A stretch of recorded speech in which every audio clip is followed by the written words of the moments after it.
another God of High School chapter recap, and this is chapter 8. The chapter starts off with Mira walking down the street alone. It seems like the prelim part of the tournament is over with, and now, since the commissioners have weeded out the weak, they can commence with the 1v1 part of the tournament.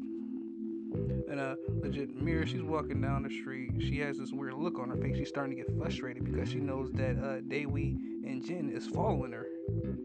And she's like, yo, what the hell are you creeper ass dudes following me for? Like, back the fuck back before I have to, use my Yu-Gi-Oh trap card face and get jiggy with this shit. You know what I mean? Y'all know she transferred into a dude and everything when she began into her fighting phase and everything. You know what I mean? But nah, like, in all seriousness, they're like, we walk this way. Like, this is the way we go home originally. And she's like, okay, but, stay 10 meters away from me. Stay back. I don't know y'all like that. I want y'all to stay far away from me as possible. And Jin starts playing around with her. He's joking with her, but then he asks her a serious question. He says, back during the competition, why did you attack me? And I was just trying to help you get back your sword. And he tells her, he kind of takes a jab at her a little bit. He's like, if the sword was so precious to you, you wouldn't have lost it. And like I said, this is when Mira unleashes her Yu-Gi-Oh trap card face, grabs Jin and starts to shake his ass like he's a salt and pepper shaker. And she tells him like, dude, you broke my glasses. Without my glasses, I can't really see that good. He wouldn't have taken my sword. And I'm sorry if I didn't mention that in the last chapter.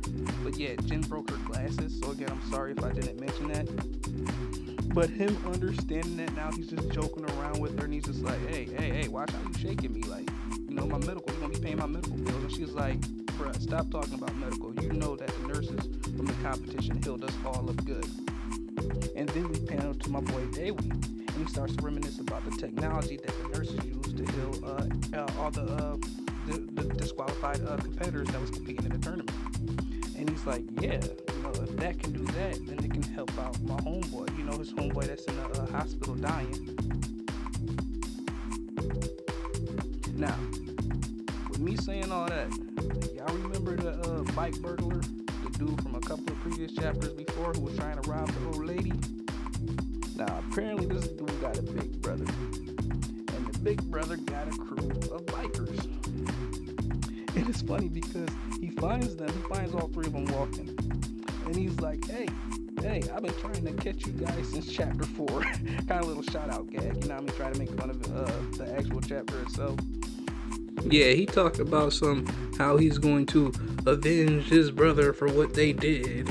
And he tells legit the biker mice from Mars to get ready. They think they about to do the damn thing, and they all get faded at the same damn time.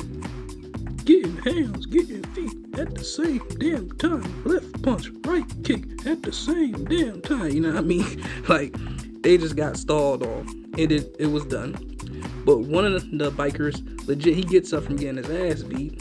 He throws a lighter. It's basically one of the bikes that's on the ground that it has gas leaking. And he throws it at it and it explodes. And during the commotion of the explosion, Jin wraps himself around Mira to protect her from the blast. But at the same time, come on, bruh.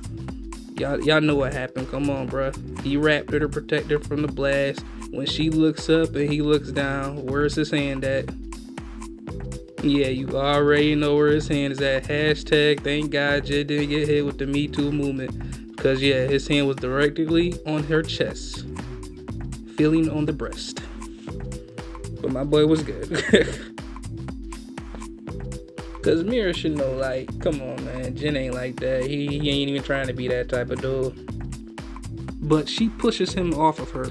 And, again, during all that, her sword flings off the bridge into the lake or the river or wherever it is down basically underneath the bridge. And she gets ready to jump in after it. And Jin stops her. And he's like, yo, are you crazy? Do you know how far down that is? And she instantly slaps him.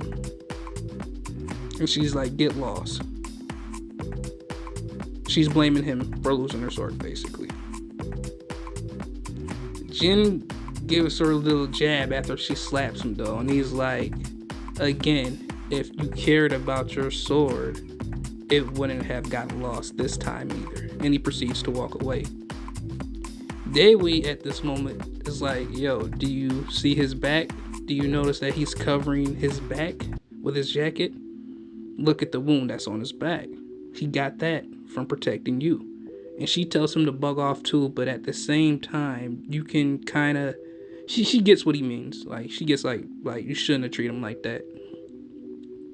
So she's out there trying to find her sword. She's down underneath the bridge trying to find the sword, and she starts to kind of reminisce. Like, she starts to think about her father. She starts to think about the training she did as a kid. And she says, like, I'm starting to resent you, father. And during that time, she gets a light flash in her face, and it's Jin. And he's like, hey, do you still need help trying to find your sword? She looks at him, she gives him that look, and they proceed to try to find her sword. Now, they've been trying to do this apparently all night, because now it's morning time. And she reminisces like, yeah, do you think we're ever going to find it? And Jin's like, we're going to find it. Like, I'm not worried about it. We're definitely going to find it. And she starts to bring up her father. She starts to bring up the fact that she doesn't really feel like a swordsman. That she feels like she's just doing what her father told her to do because he gave her this wooden sword on his deathbed. And she's like, it's just this plain wooden sword. But every time someone takes it from me, I feel empty without it. And Jin just looks at her and he says, that's what it feels like to have something that's yours. That's what it means when you say this is mine. And with her understanding that, she's like, you know what? I'm going to find my sword.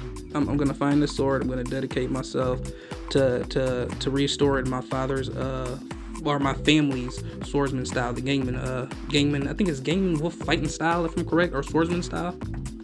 But they didn't see Daewee Han.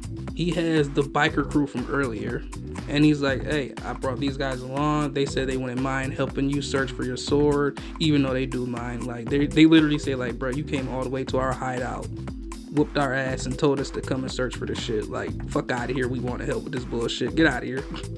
But that's how the chapter ends. It ends with her finding her sword, and we're on to the tournament. We are now officially focusing on the God of High School tournament. This was just a little chapter to kind of bring them all three of them closer together. And with that being said, I will see you guys in the next video. This is your boy LGG. Deuces and peace.